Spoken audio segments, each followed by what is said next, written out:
लोकसभा में के बाद आज राज्यसभा में कृषि सुधार विधेयक 2020 हंगामेदार सत्र के बीच पास तो हो गया, लेकिन एक बार फिर तृणमूल कांग्रेस के सांसद डेरेक ओब्रेन ने संसद में जो रूल बुक को फाड़ा और स्पीकर के माइक को तोड़ने का प्रयास किया। यह बहुत ही निंदनीय घटना है।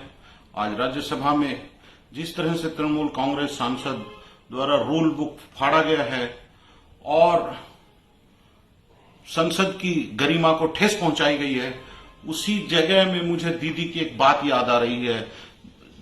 दीदी का वो दृश्य भी याद आ गया जब उन्होंने स्पीकर के ऊपर कागज फेंक दिया था।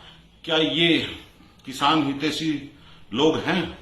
यदि हैं तो किसान सम्मान निधि योजना का लाभ पश्चिम बंगाल के किसानों को क्यों नहीं मिल रहा है? यह मैं पश्चिम बंगाल की सरकार से पूछना चाहता हूं और डेरेक ओब्रेन सांसद से पूछना चाहता हूं।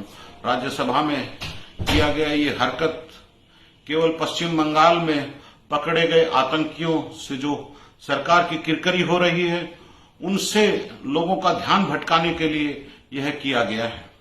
आइए अब बात करते हैं बिल के ऊपर। दोस्तों, हमें कृषि सुधारक विधेयक 2020 के संबंध में फैलाई जा रही अफवाहों से बचना है।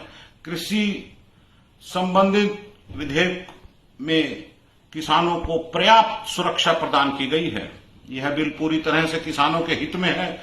राज्यों की मीडिया मंडियों व पूर्व की भांति कार्य करती रहेंगी। इसके अतिरिक्त भी किसानों को अपनी उपज देश भर में कहीं भी बेचने के लिए वह स्वतंत्रता होगी।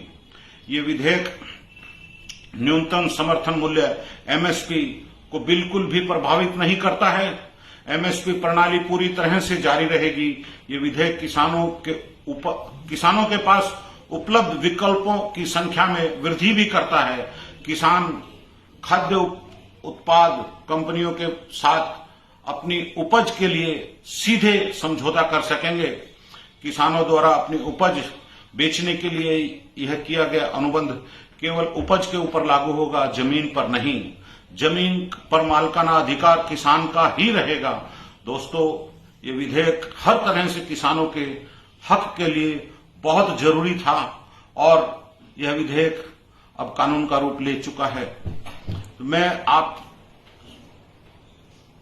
सभी से यह प्रार्थना करूंगा कि विपक्ष जो ये भ्रम फैला रहा है उस ओर किसी भी प्रकार का ध्यान न दें और सरकार किसानों के सदा हक में रही है और भाजपा किसानों के लिए ही सबसे आगे आने वाली पार्टी है। जय हिंद, वंदे मातरम, भारत माता की जय।